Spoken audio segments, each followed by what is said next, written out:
Halo,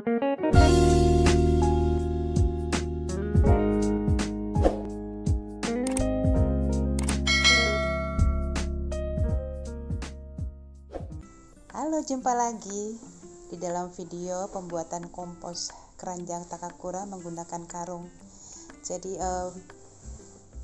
di sekitar tempat tinggal saya itu tumbuh begitu banyak pohon. Jadi rumah saya dikelilingi pohon, sehingga setiap harinya saya harus menyapu dan menghasilkan banyak daun-daun yang berguguran dari pohon yang ada di sekitar rumah. Jadi cukup banyak.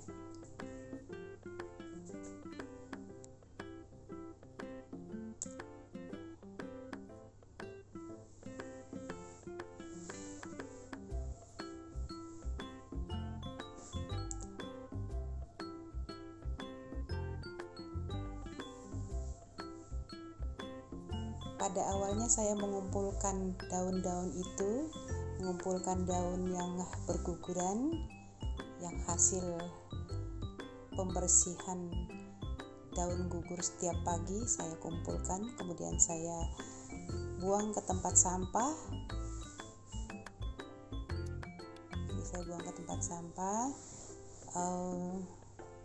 Jadi hasil daun yang berguguran saya kumpulkan, kemudian saya buang ke tempat sampah.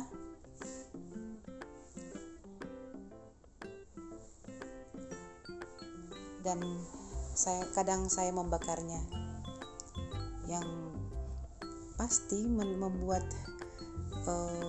polusi di lingkungan tempat tinggal saya. Itu yang saya lakukan setiap hari. Namun saya teringat pesan ibu saya dan kebiasaan ibu saya, bahwa di mana beliau selalu membuang daun-daunan dan mau di satu lubang yang sengaja dibuat untuk itu, dan dibiarkan beberapa saat, kemudian diambil untuk dijadikan pupuk. Nah, sejak itu saya pun mengumpulkan daun-daun yang ada, mengumpulkannya di dalam karung sampai karung penuh. Nah, setelah sekian lama daun terkumpul cukup banyak, saya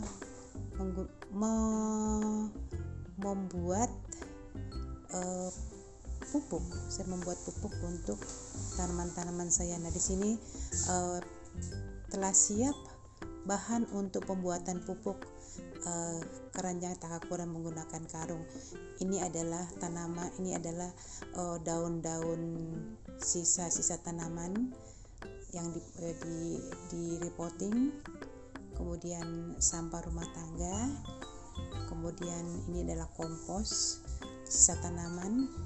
Ini daun yang sudah lebih lama disimpan, ini daun yang penyimpanan sedang, dan ini adalah daun yang baru saja disimpan hasil sapu menyapu halaman kemarin. Dan ini adalah kulit pisang. Ini adalah hasil cuci beras, air pencucian beras yang saya simpan kurang lebih 3-4 hari. Dan ini adalah daun-daun kering yang baru saja berguguran, dan saya ambil dari hasil membersihkan halaman. Nah, di sini daun ini adalah kulit pisang yang cukup banyak. Ini adalah daun-daun yang sudah tersimpan beberapa saat. Ini adalah tanah kompos, dan ini adalah sampah rumah tangga.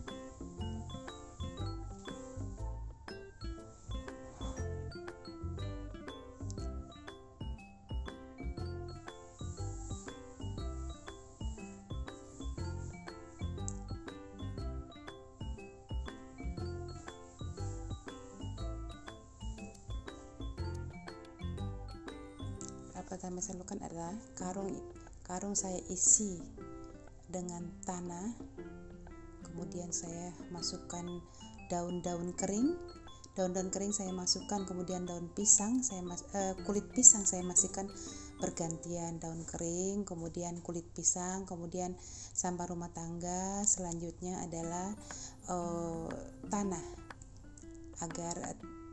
agar karung tidak menjadi basah. Jadi daun-daun saya masukkan bergantian, daun coklat, kemudian tanah, kemudian kulit pisang, kemudian daun kering yang telah disimpan lama, daun kering yang masih coklat, daun coklat, kemudian jadi saya masukkan secara bergantian. Iya, jadi karena saya punya banyak, sehingga dalam waktu 1 hari itu semua satu karung sudah penuh, terisi penuh oleh daun-daun kering yang ada, kulit pisang, sampah rumah tangga. Jadi ketika kita punya sedikit ya silakan dimasukkan setiap hari. Jadi dimasukkan sampah rumah tangga, kemudian tanah, kemudian apa saja yang ada kita masukkan. Jadi fungsi tanah di sini adalah untuk menyerap menyerap bau dan menyerap air yang keluar daripada dari daun-daun yang masih basah, dari sampah rumah tangga itu tadi. Jadi jika itu terlalu kering maka perlu kita beri tambahan air supaya mudah di dalam fermentasi, karena kalau media itu kering maka mikroba pengurai tidak akan bekerja dengan baik, bahkan akan bisa mati. Sehingga karena kita siram supaya lembab, supaya mikroba pengurai dapat bekerja dengan baik, sehingga proses fermentasi berjalan dengan baik. Jadi ini terus saya tambahkan air beras yang telah diperam selama 3-4 hari. Jadi hasil cucian beras kita masukkan ke dalam botol dan dapat dipergunakan ketika dibutuhkan.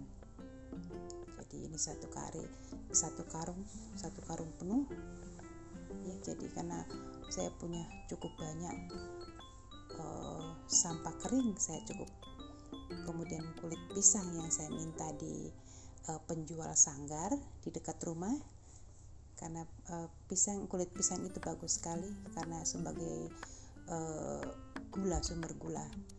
Nah,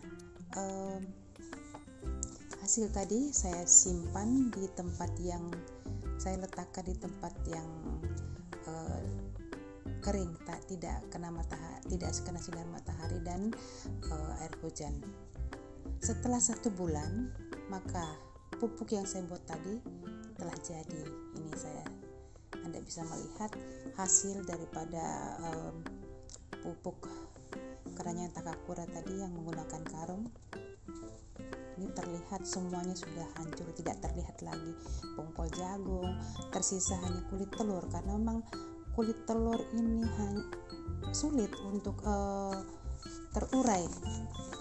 Bisa sampai 2 bulan, 3 bulan dia masih tetap saja seperti itu, tidak hancur ya. Nah, di sini saya tambahkan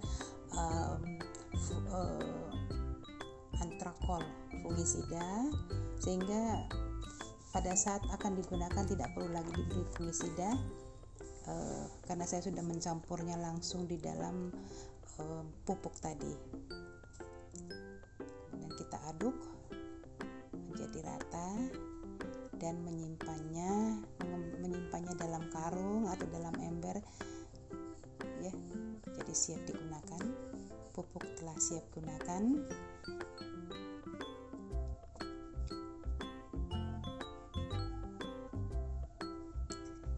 Siap digunakan.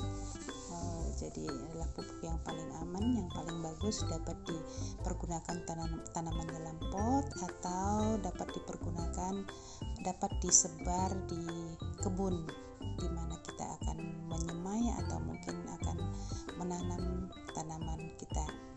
Dan ini saya implementasikan ke tanaman-tanaman saya untuk menambah tanaman di pot yang tanahnya sudah mulai kurang. Jadi saya tambahkan ke ke sana.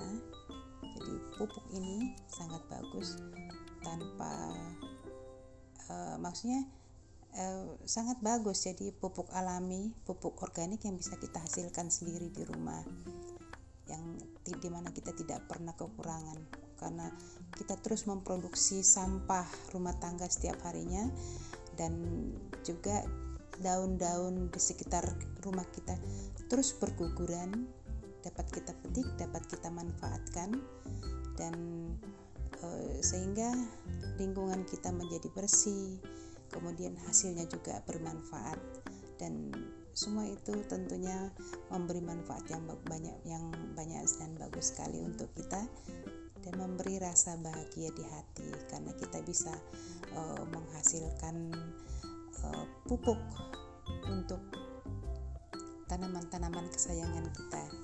Dan tentu saja secara ekonomi ya cukup menunjang karena kita tidak perlu lagi membeli pupuk yang kita butuhkan untuk tanaman-tanaman kita. Jadi kita bisa memanfaatkan segala sesuatu yang ada di lingkungan, ya terutama tadi tanaman daun-daun yang berguguran yang awalnya sangat mengganggu, namun kemudian dia menjadi sangat berguna bagi kita. Terima kasih. Salam.